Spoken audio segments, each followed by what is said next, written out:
and welcome into another edition of Half Hour Huddle, Yay Alabama's exclusive, our premier show, exclusive access to the student athletes that you guys cheer for on Saturdays, on the gridiron and the hardwood throughout the weekend on Saturdays. And today's guest is starting center Seth McLaughlin. We'll bring him in just a minute.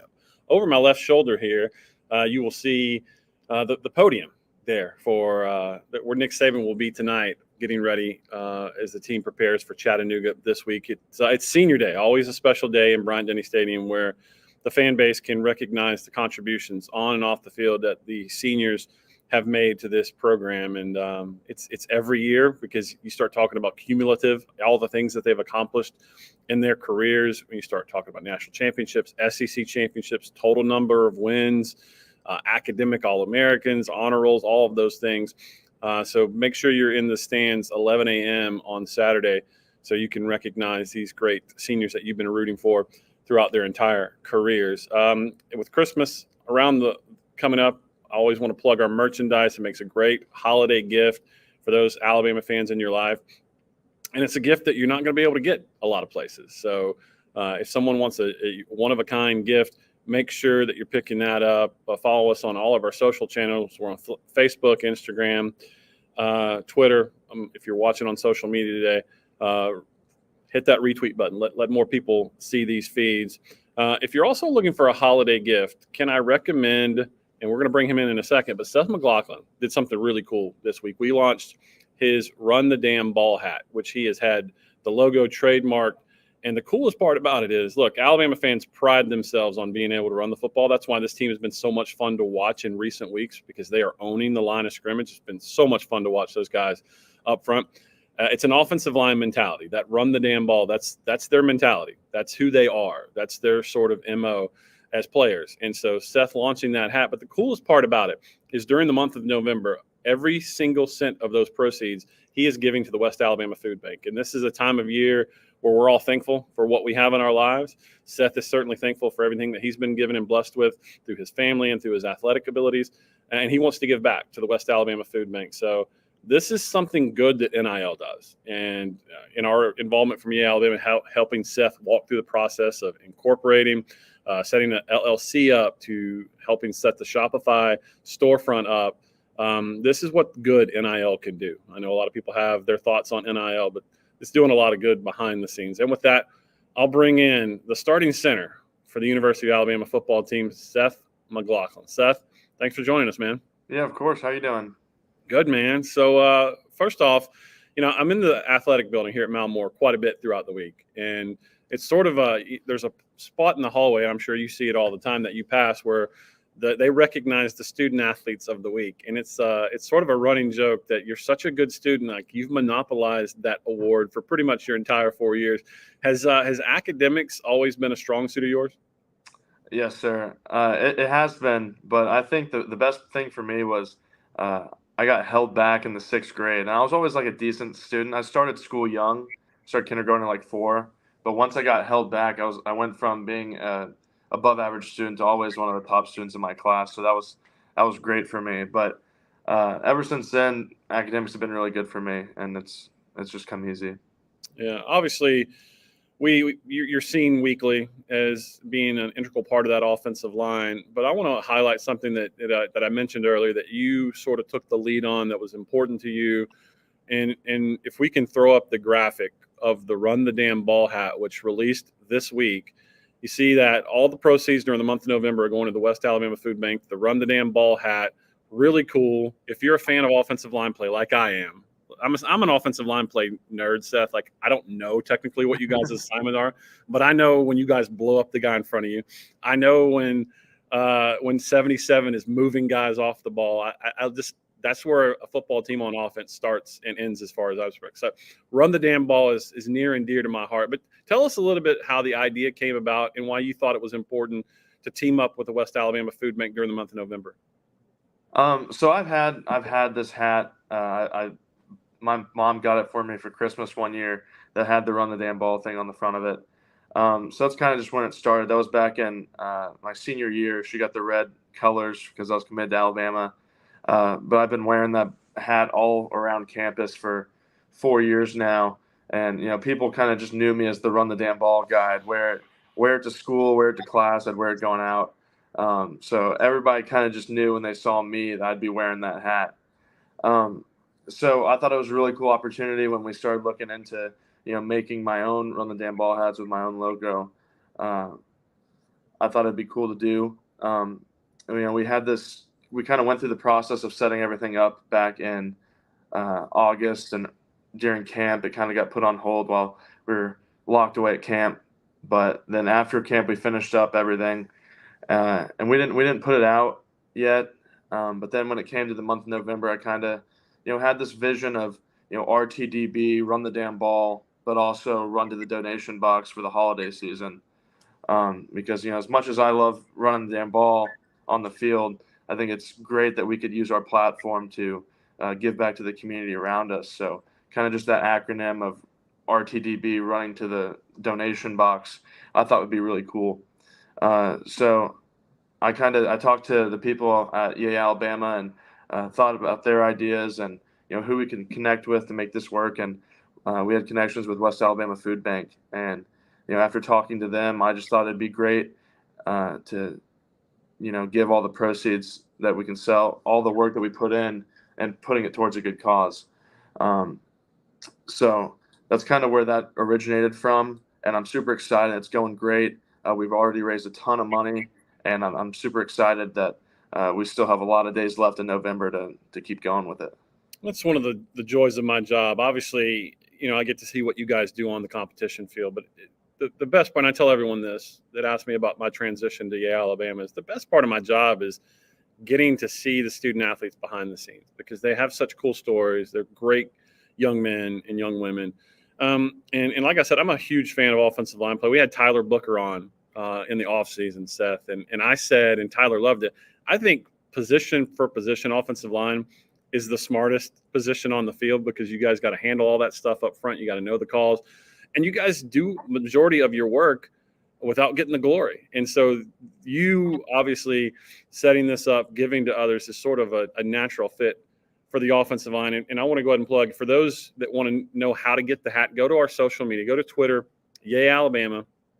And there is a link to the Shopify that would make an excellent holiday gift for the Alabama fan in your life. And even if you're not an Alabama fan, if you just want to help out during the holiday season to those who are less fortunate, all of those proceeds, again, going to the West Alabama Food Bank. But back to the position of offensive line, you guys do the majority of your work. And the only time you really get noticed is generally when something goes wrong.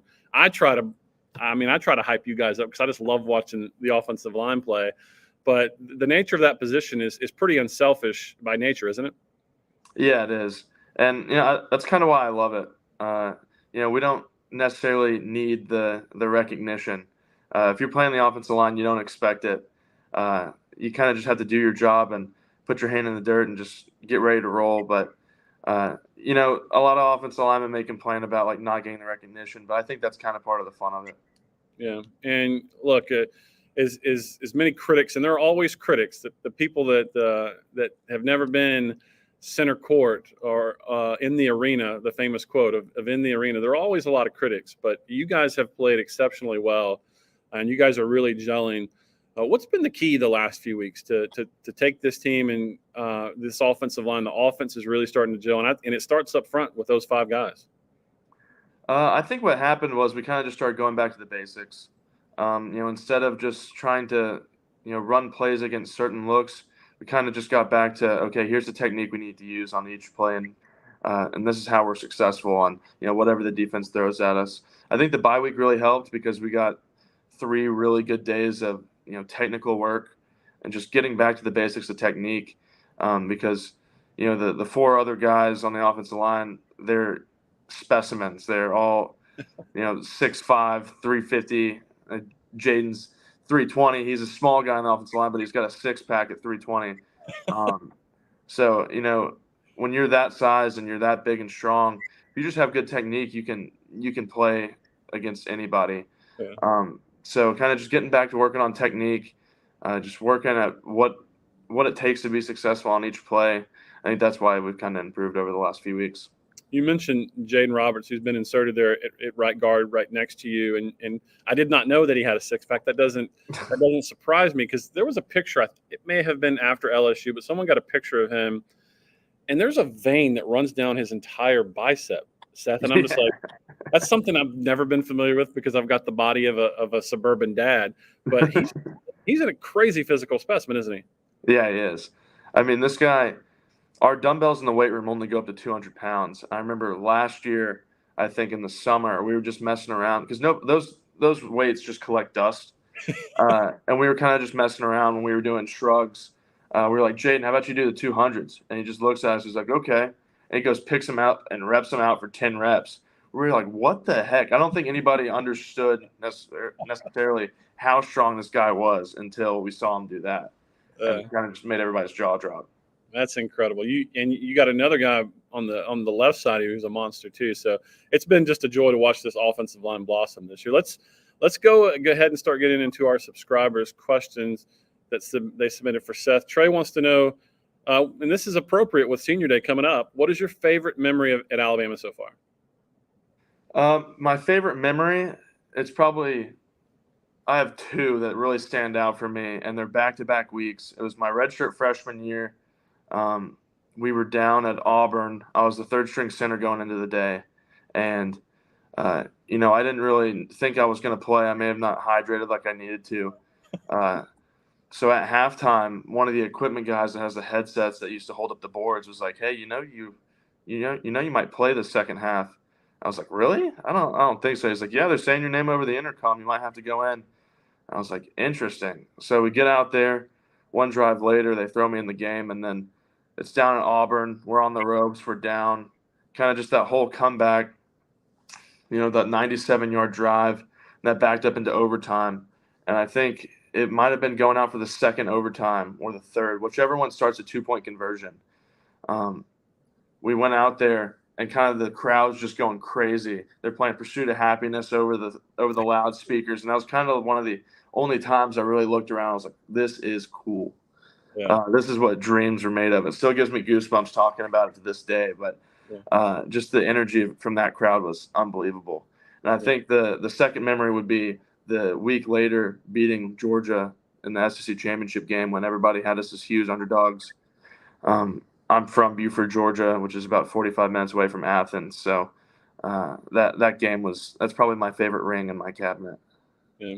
I would ask you about the crowd at Jordan-Hare, but I know you're hyper-focused on Chattanooga, and I don't want Coach Saban in here coming in here yelling at me, getting you thinking about things that don't matter. But you mentioned Buford. That's a powerhouse in itself. How did playing at a program like that prepare you for the next step of playing in a Power 5 college? I always tell people Buford's kind of like the Alabama of high school football because, they take it so seriously. There's some days where we wake up and we practice at 5:30 in the morning before 7:45 school, playing in huge games, playing against really good people. They were 5A when I was there. Now they're now up to 7A, which is even a bigger platform. But just having to take football seriously, Buford does a great job of maxing out the potential of all their players because of how seriously they take it and how quality the coaching is down there. Yeah, the cultures are very, very similar. Let's grab another question here. This one coming to us from Ben. Wants to know, obviously we've talked a lot about the guys that start along with you, the other four with you, but,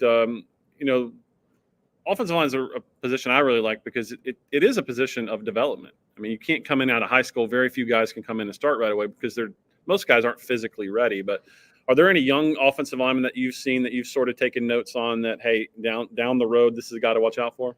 I mean, it's going to be cliche when I say all of them, but, all of them show points where you're like, okay, this guy could really play one day. And they're all in a different situation than I was coming in. When I came in, I was 6'3", 260 pounds, and I was trying to, eat everything in sight to put on the weight. But most of these guys that Coach Wolford's recruiting now they're big people. They're all 330 coming in. So they're kind of just having to get better at football necessarily than be athletically and physically ready. Yeah. But I think Miles McVay's done a tremendous job. Wilkin Formby's doing really good. Olas is getting a lot better. Rock's a super strong guy and he's super powerful. So once he starts figuring out his technique, he's going to be really good. So I'm super excited with all those guys. Yeah. I always tell people that and look, people have grown up in the South watching college football their whole life, but when you have the perspective of standing on the sideline, and I'm 6'3", and I'm not a little guy, and I look over and Wilkenfombi makes me feel like I'm a second grader. I mean, some of these guys, you see them in pads, and you're like, these are complete monsters. So you're absolutely right that the athletes that Coach Wolford's bringing in are big guys. Let's grab another question here. This one coming to us from Jeff. Who is the hardest defensive lineman to block? I'd probably have to say it depends on the situation. If we're on the goal line, I do not want to see Tim Keenan across from me. Yeah. That guy is a bowling ball, and he is hard to move. Yeah. He's got a super low center of gravity. He's got an incredible strike. I think one-on-one pass rush out of the interior guys, Tim Smith, his balance and body control are unbelievable. You could think you have him stopped in his tracks, and he'll somehow bend and get around you. And then just down in and down out, probably Jaheim Otis, because he's got the mixture of both of those. He's big and powerful and strong, but he's got some wiggle to him too. We had Tim Keenan on Half Hour Huddle earlier this year, and I was really happy for him that he's sort of found his way this year and sort of getting some shine. But you talk about just massive guys, his calf muscles, Seth. I mean, they're like this. So yeah, that your answer doesn't surprise me that on goal line he'd be a tough guy to move. Yeah, and he's got quick twitch too. It's crazy. Yeah. And you guys have probably been a big, huge help in that defensive line's development this year because they've been outstanding. Let's go to another question. This one coming to us from Steve. Which player currently does the best impersonation of Coach Saban, and has Coach Saban seen them do it? Thanks for a great year. Best Saban impersonation? I think I do a pretty good one. I think James Brockermeyer does a good one. I think Kool-Aid does a good one, surprisingly. Really? Yeah, but I don't think that none of them have done it in front of Coach Saban. Kind of just out of respect sort of thing. I'd never want to disrespect Coach and have him taken in a bad light, so I kind of keep it to myself and keep it in the locker room. What have you found is the key to a good Coach Saban impersonation? You got to time the ites correctly. You got to put those in there.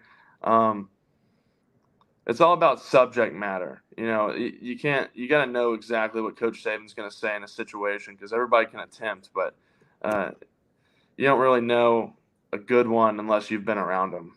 Yeah. Yeah. Well, he, there's been a lot of guys that have done it over the years, and he usually takes it in pretty good spirits. One thing, Seth, I wanted to ask you is, he genuinely seems to like coaching this team. And listen, the season hasn't gone how you guys wanted it to, although I think you guys are playing your best football now, which is exactly what you want to do as a football team, is peak at the right time. But even through the quote-unquote ups and downs, he just seems to genuinely like this group. Do you sense that he really likes this group of 85 guys and walk-ons, and that he enjoys coaching you guys?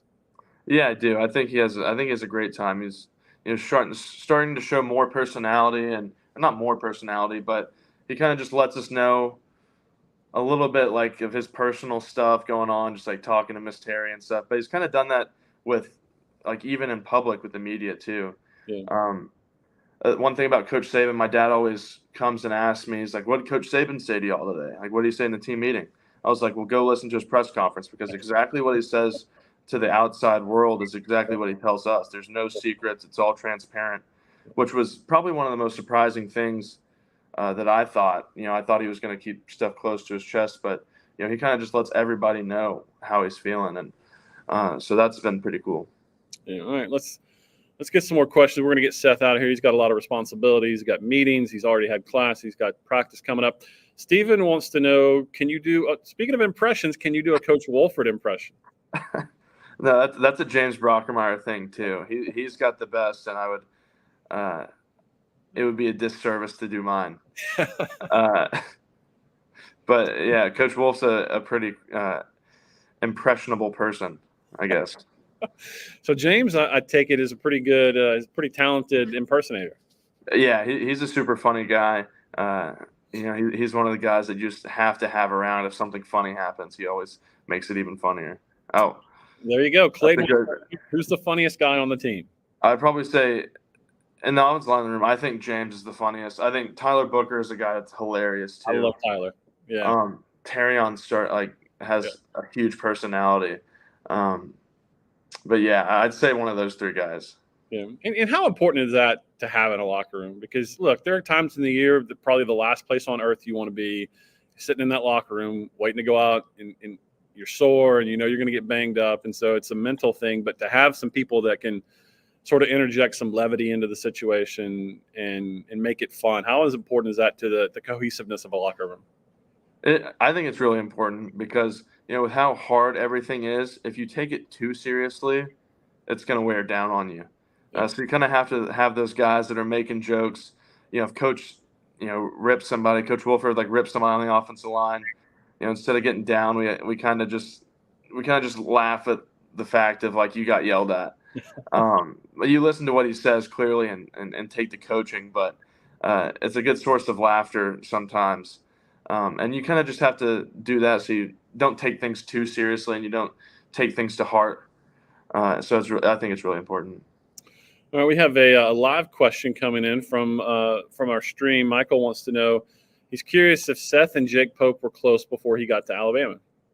Yeah, when I was a senior, they were sophomores. Him and Isaiah Bond.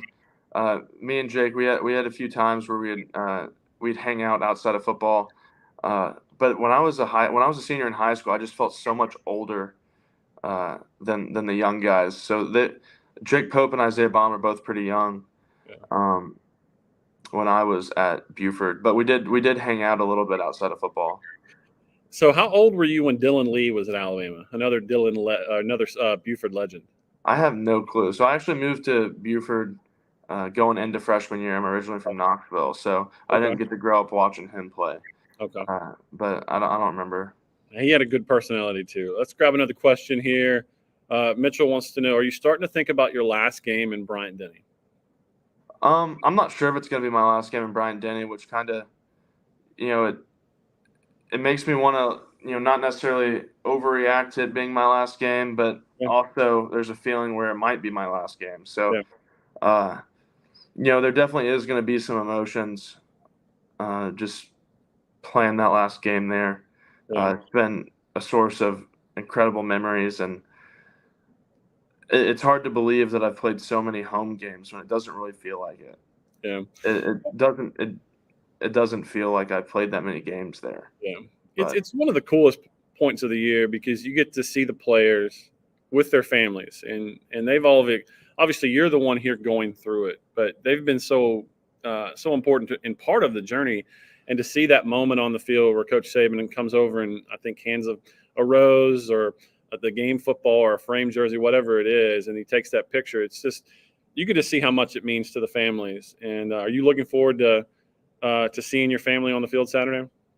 Yeah, it's going to be awesome. It's going to be the first time they've been on the field since I was a recruit and had all these nice things said about me to get me to come here. So kind of it's going to be a surreal moment just having everybody back there. I'm looking forward to that. Yeah. We got one more, and then we're going to let Seth get out of here. Tyler wants to know, is Thanksgiving food overrated? I don't think so. I mean, sometimes we'll have faux Thanksgiving food up in the dining hall, and I always love it. But I mean, it hits different when it's Thanksgiving Day. Yeah. I don't know how many times I'd be having stuffing and turkey outside of Thanksgiving or Christmas, but when it's Thanksgiving and the week after, Thanksgiving food's the best in the planet. Yeah. One weird thing I do is that people make fun of me for is putting Miracle Whip on basically everything. Okay. I don't know where it comes from. I don't know why I do it, but if it's Thanksgiving Day, I have to have some Miracle Whip on the table. We'll make a call to the dining hall to make sure they got it for you. Hey, I was going to ask you, you mentioned sort of like when you showed up, you're 260 pounds and you sort of had to eat everything in sight to get your weight up. Do you find it hard to keep the weight on? Or, I mean, because you see so many offensive linemen now, especially NFL guys, when they're done with playing, so many of them are shrinking down, because I mean, obviously food is good and we all like to eat, but you have to eat so much to keep that weight up to play on the offensive line. Yeah, from the nutrition staff, I have to eat 5,000 calories a day to Yeah. maintain. And if I wanna put on weight, if I wanna put on muscle, I have to eat more than that. So 5,000 calories is a maintenance Yeah. intake. So it is really hard, and just going through the season, it's a tough season, and sometimes you lose a little bit of weight during the season, but it is hard for me to keep on the weight. Um, but hopefully that pays off one day. Hopefully I can get down and be skinny uh, one day. That's a goal of mine. There you go. It'd be nice to have a six pack for once in my life. We got to get on the Jaden Roberts plan, or you just Yeah. I think that's got to be all genetics. all genetics. Hey, if we can again throw up the graphic for Seth, run the damn ball hat. On sale now. The link is on Yay Alabama's Twitter account. You can click on it and buy it. And the cool part is Seth is giving all the proceeds to the West Alabama Food Bank. Again, for those who may have missed it, Seth, tell us again why you wanted to do this, particularly this month, and make a difference in this community. I wanted to do this for this month and partner with West Alabama Food Bank because I do think that the holiday season is so important, especially just being around family, being around the people you love, and just enjoying a good meal. And the reason I thought West Alabama Food Bank was going to be a cool partnership is because, Thanksgiving has always been huge for my family, and we always have tons of leftovers. And it's just been a huge blessing that my parents have been able to give me is to have enough food on Thanksgiving. And I wanted other families to be able to have that opportunity to just have the food necessary to have a good meal, and I just think it's a great partnership to have. Yeah. Not only does it look cool, and you're going to want that, go ahead and get it.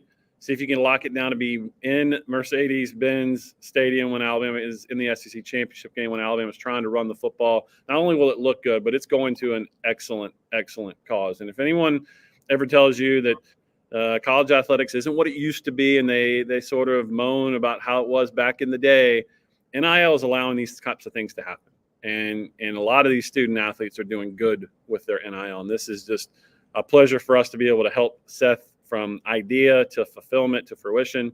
And it's even better to see that he's taken sort of his responsibility in the community seriously. So Seth, man, thanks so much. We appreciate your time today. Good luck at practice, and we'll be celebrating you and the family on Saturday. Yes, sir. Roll Tide. All right. He is Seth McLaughlin, senior center for the Alabama offensive line. I don't have to tell you, you guys have seen the last few games. That offensive line's playing well. I've expressed my opinion that Jaden Roberts at right guard has completely changed the outlook of that offensive line. It has allowed Tommy Reese, the offensive coordinator, to do more multiple things with that offense, which is why you're starting to see design runs from Jalen Milroe. You're starting to see Kendrick Law in the jet sweep. This offense is becoming more multiple because when you can pass protect and you can run the football, it just opens up the entire playbook. So it's been just so much fun to see the offensive line start to thrive. And they get Chattanooga this week, and then I don't have to tell you what's coming the week after.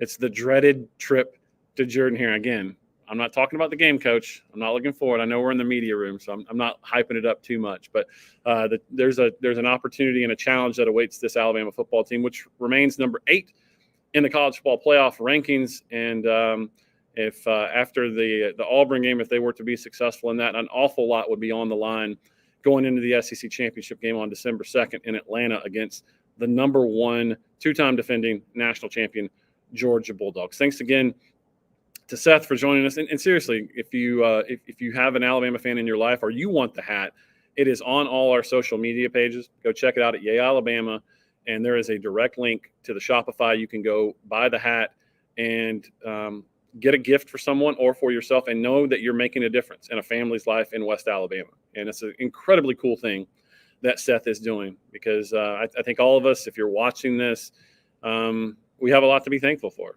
You can take a look at me, and I haven't missed many meals. So I'm very thankful for all the gifts and blessings that have been bestowed upon me.